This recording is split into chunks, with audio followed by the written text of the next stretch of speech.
It's a very special vegetable soup.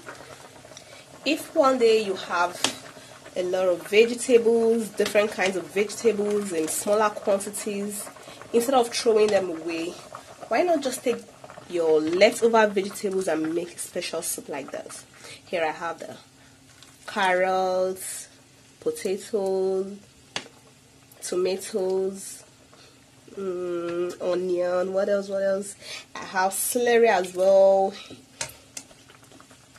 beetroots. Yeah, you can see the beetroots is responsible for the red color of the soup.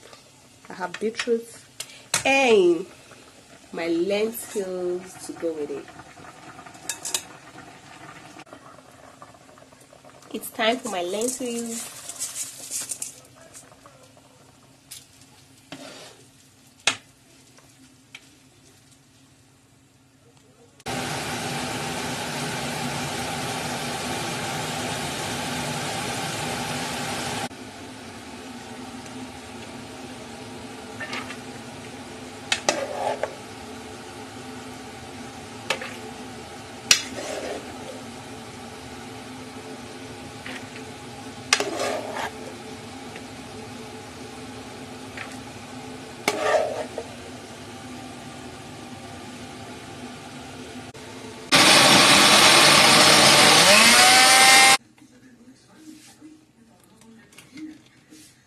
So my rich vegetable soup is ready.